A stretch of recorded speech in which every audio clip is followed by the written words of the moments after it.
L'abeurador a poqueta nit.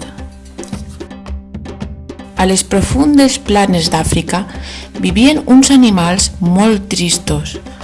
No sols estaven tristos, també estaven molt sols. El primer animal que estava trist era Geri, la jirafa.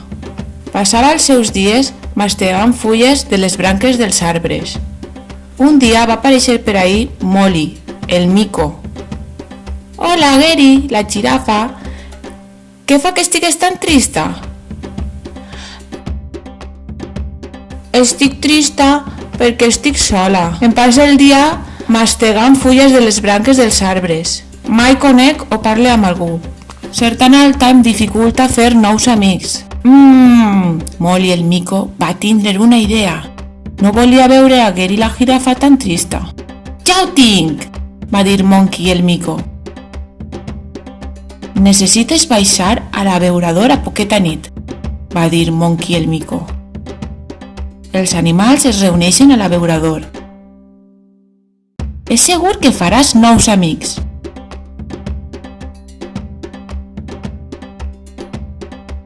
Geri, la jirafa, estava estranyada perquè mai havia sentit parlar de l'abeurador. Pensar en fer nous amics posava contenta a Geri la jirafa. I així, junts, se n'anaren Molly el mico i Geri la jirafa.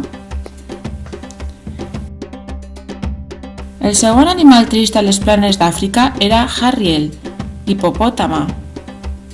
Un dia que Charlie, el cocodril, se li va creuar, li va preguntar: «Per què estàs tan trista, Harry la hipopòtama?» «No tinc amics. El riu és un lloc molt solitari per a mi. La meva boca tan gran assusta tot el món». Harriet, la hipopòtama, va plorar molt i molt fort, la qual cosa deixà a Charlie, el cocodril, perplex.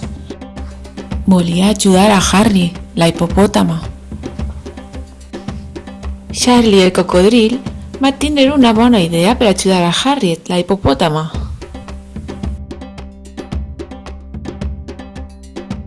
Així, junts, se n'anaren Harry, la hipopòtama, i Charlie, el cocodril, a prendre un bany avall a l'abeurador.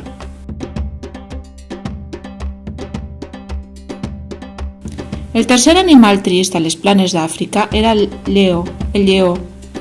Un dia va passar pel seu costat Sylvester, la serp. «Hola, Leo, el lleó. Què et posa tan trist?»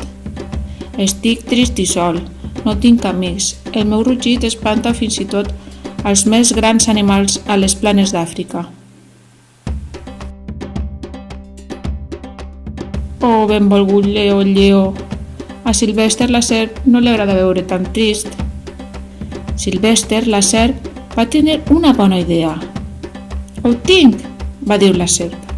«Necessites anar a l'abeurador a poqueta nit. Allí és on tots els animals es reuneixen i segur que fas nous amics». Així, Leo, el lleó, i Sylvester, la serp, se n'anaren a l'abeurador.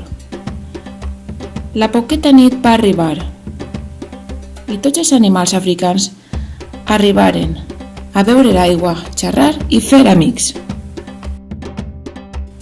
Ja no hi ha animals tristos a les planes d'Àfrica gràcies a l'abeurador a poqueta nit.